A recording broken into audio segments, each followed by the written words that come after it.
다 함께 사도신경하심으로 2024년 2월 16일 금요일 온라인 아침 기도회 하나님께 올려드리겠습니다. 전능하사 천지를 만드신 하나님 아버지를 내가 믿사오며 그 외아들 우리 주 예수 그리스도를 믿사오니 이는 성령으로 잉태하사 동정녀 마리아에게 나시고 본디오 빌라도에게 고난을 받으사 십자가에 못 박혀 죽으시고 장사한 지 사흘 만에 죽은 자 가운데서 다시 살아나시며 하늘에 오르사 전능하신 하나님 우편에 앉아 계시다가 저리로서 산자와 죽은 자를 심판하러 오시리라. 성령을 믿사오며 거룩한 공예와 성도가 서로 교통하는 것과 죄를 사하여 주시는 것과 몸이 다시 사는 것과 영원히 사는 것을 믿사옵나이다. 아멘. 찬송가 310장 찬송하시겠습니다.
하나님 아버지 감사합니다. 오늘도 또 새로운 금요일 하루를 허락하시고 오늘 하루도 말씀을 통해서 하늘의 은혜로 저희 심령 가운데 충만하게 채워주시고 믿음으로 승리할 수 있도록 하시려고 이 시간에 저희들을 불러주심을 감사합니다. 주님 부르심에 순종함으로 나와 주님께로 베푸시는 영의 양식을 받고 하루를 시작합니다. 하나님 오늘도 주시는 말씀을 통해서 어떤 길로 주님께서 저희들을 인도하시는지 바르게 알게 하시고 또 주님께서 알게 하시는 대로 순종함으로 말미암아 하나님 오늘도 주님께서 날마다 우리와 함께 하시는 승리의 축복을 누리며 하나님께 영광 돌리는 복된 하루가 되게 하여 주옵소서. 감사드리오며 우리 주 예수 그리스도의 이름으로 기도드리옵나이다. 아멘. 자, 이 시간에 하나님이 주시는 말씀은 오늘의 신명기 16장에서 보겠습니다. 신명기 16장 1절부터 17절까지 말씀 보겠습니다. 자, 화면을 보시면서 1절부터 우리 함께 합독하시겠습니다. 아비벌을 지켜 내 하나님 여호와께 유월절을 행하라. 이는 아비벌에 내 하나님 여호와께서 밤에 너를 애굽에서 인도하여 내셨습니다. 여호와께서 자기의 이름을 두시려고 택하신 곳에서 소와 양으로 내 하나님 여호와께 유월절 제사를 드리되 유교병을 그것과 함께 먹지 말고 이래 동안은 무교병 곧 고난의 떡을 그것과 함께 먹으라. 이는 내가 애굽 땅에서 급히 나왔음이니 이같이 행하여 내 평생에 항상 내가 애굽 땅에서 나온 나를 기억할 것이니라. 그 이래 동안에는 내 모든 지경 가운데 누룩이 보이지 않게 할 것이요 또 내가 첫날 해질 때에 제사 드린 고기를 밤을 지내 아침까지 두지 말 것이며 유월절 제사를 내 하나님 여호와께서 내게 주신 각 성에서 드리지 말고 오직 내 하나님 여호와께서 자기의 이름을 두시려고 택하신 곳에서 내가 애굽에서 나오던 시각 곧 초저녁 해질 때에 유월절 제물을 드리고 내 하나님 여호와께서 택하신 곳에서 그 고기를 구워 먹고 아침에 내 장막으로 돌아갈 것이니라. 너는 엿새 동안에 무교병을 먹고 일곱째 날에 내 하나님 여호와 앞에 성회로 모이고 일하지 말지니라. 7주를 셀지니 곡식의 낫을 대는 첫날부터 7주를 세어 내 하나님 여호와 앞에 77절을 지키되 내 하나님 여호와께서 내게 복을 주신 대로 내 힘을 헤아려 자원하는 예물을 드리고 너와 내 자녀와 노비와 내 성중에 있는 레위인과 및 너희 중에 있는 객과 고아와 과부가 함께 내 하나님 여호와께서 자기의 이름을 두시려고 택하신 곳에서 내 하나님 여호와 앞에서 즐거워할지니라. 너는 애굽에서 종되었던 것을 기억하고 이 규례를 지켜 행할지니라. 너희 타작마당과 포도주 틀에 소출을 거두어 드린 후에 이래 동안 초막절을 지킬 것이요 절기를 지킬 때에는 너와 내 자녀와 노비와 내 성중에 거주하는 레위인과 객과 고아와 과부가 함께 즐거워하되 내 하나님 여호와께서 택하신 곳에서 너는 이래 동안 내 하나님 여호와 앞에서 절기를 지키고 내 하나님 여호와께서 내 모든 소출과 내 손으로 행한 모든 일에 복 주실 것이니 너는 온전히 즐거워할지니라. 너의 가운데 모든 남자는 1년에 3번 곧 무교절과 칠칠절과 초막절에 내 하나님 여호와께서 택하신 곳에서 여호와를 배웁되 빈손으로 여호와를 배웁지 말고 각 사람이 내 하나님 여호와께서 주신 복을 따라 그 힘대로 드릴지니라. 아멘. 여러분, 우리는 주님 앞에 나와서 예배 드릴 때마다 주님을 향한 신앙 고백을 합니다. 그런데 이처럼 신앙 고백을 들으시는 주님께서 우리에게 원하시는 것은요, 그 신앙 고백을 삶의 열매로 드러나게 하는 것, 이것을 주님이 원하십니다. 자, 오늘 본문에 보니까 주님을 향한 신앙 고백을 어떻게 삶으로 드러내야 하는지 말씀하고 있습니다. 자, 오늘 본문을 보면요, 이스라엘의 3대 절기를 소개합니다. 이 절기들은 모두 이스라엘 백성들의 출애굽 사건과 관련되어 있습니다.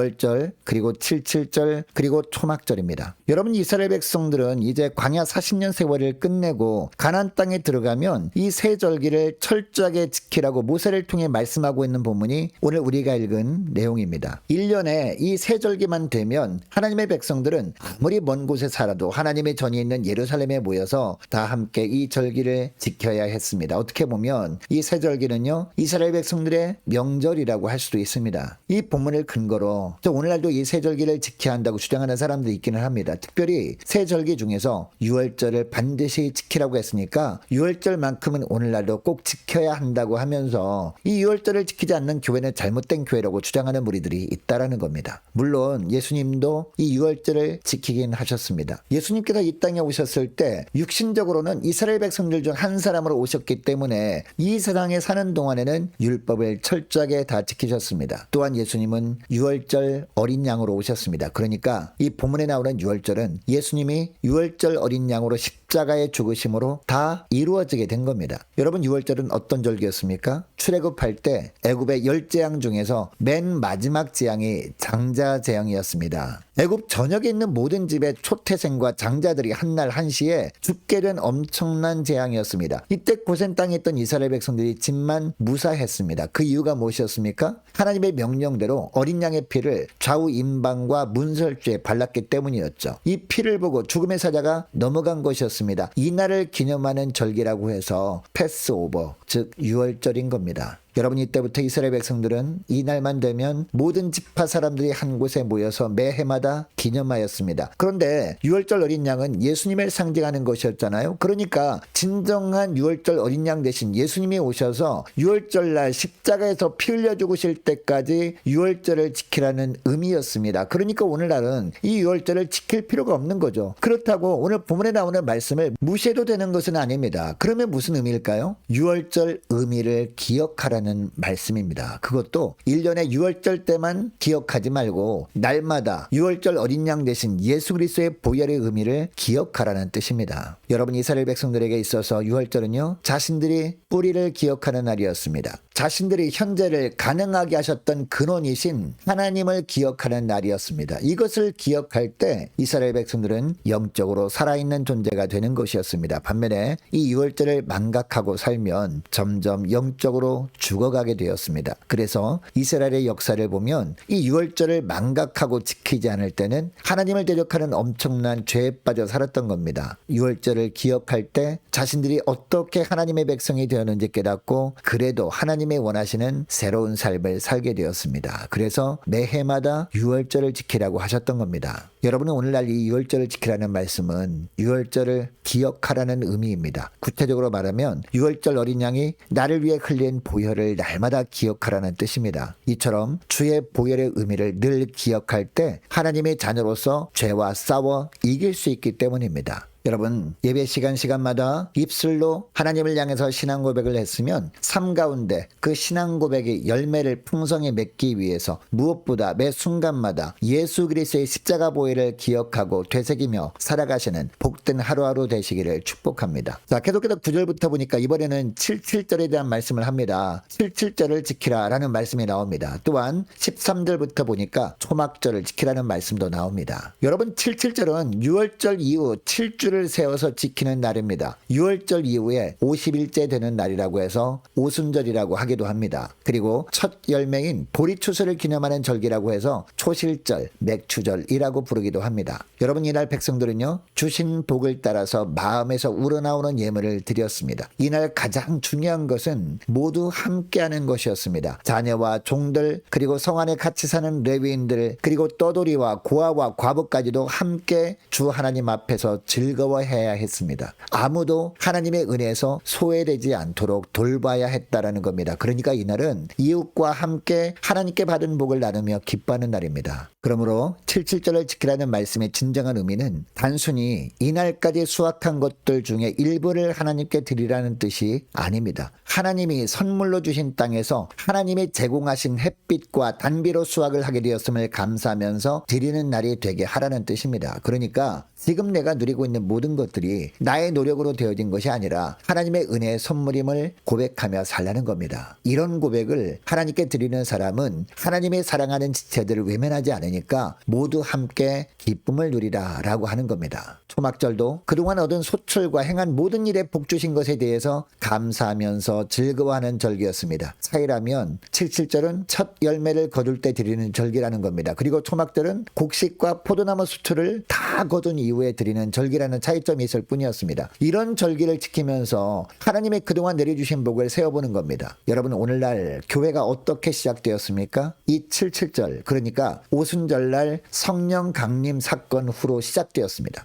이때 성령 충만을 받은 성도들이 모이면서 교회가 시작된 겁니다. 그리고 성령에 거하는 전이 된 그리스도인들은 한 사람 한 사람이 다 교회라고 할 수 있거든요. 교회가 되었다는 것은 무슨 의미입니까? 하나님이 그동안 베푸신 복을 세어보고 감사하면서 형제와 이웃이 예수 그리스도께서 구원하신 기쁨을 함께 경험할 수 있도록 해야 한다는 겁니다. 여러분, 이것을 기억하시고 예배드릴 때마다 입술로 신앙 고백을 하나님께 올려드렸다면 삶 가운데 그 신앙 고백의 열매를 맺게 하기 위해서 예수 믿고 성령 받은 자로서 하나님께 나올 때마다 풍성한 감사의 열매를 올려드림으로 말미암아 주님을 기쁘게 드리는 저와 여러분 되시기를 주 이름으로 축복합니다. 또한 그동안 받은 축복을 세어보면서 구원의 기쁨 그리고 삶의 풍성함을 모든 지체들과 함께 나누며 살아가시는 저와 여러분 되시기를 축복합니다. 여러분, 이것을 기억하시고 오늘 기도할 때 이렇게 기도했으면 좋겠습니다. 하나님, 늘 십자가 보혈을 기억할 뿐만 아니라 언제나 십자가의 의미를 되새기며 되새기면서 주님의 보혈만을 의지하며 살게 하옵소서. 하나님에 대한 분명한 신앙 고백을 삶 가운데 감사 찬양함으로 헌신함으로 베푸는 삶으로 나타내며 살아갈 수 있도록 은총 내려 주옵소서. 간절히 기도할 수 있기를 원합니다. 자, 계속해서 기도하기를 원하는 것은 오늘 금요일입니다. 오늘 저녁에 있을 금요 심야 기도회를 위해서 함께 기도하기를 원하고, 오는 주일 예배를 위해서, 그리고 주일 오후 예배 시간에 있을 남전도의 헌신 예배를 위해서 함께 기도하기를 원합니다. 기도로 깨어있는 교회와 성도를 되게 하옵소서. 간절히 기도하기를 원하고, 주님께서 맡겨주신 사역들 은혜 가운데 잘 감당할 수 있도록 환경과 여건을 허락해달라고 함께 기도하기를 원합니다. 유초동부 중고등부 청년부를 위해서 남녀 전도회와 각 구역을 위해서 함께 기도하기를 원하고, 또 많은 환우들이 있습니다. 환우들을 위해서 기도해 주시기 바랍니다. 군복무 중인 유호성 형제를 위해서, 또 취업을 앞둔 청년들을 위해서, 성도사님들 가정들과 나라와 민족과 교회의 앞날을 위해서, 또 저와 여러분이 가지고 나온 기도 제목을 놓고 우리 함께 기도하기를 원합니다. 기도하겠습니다.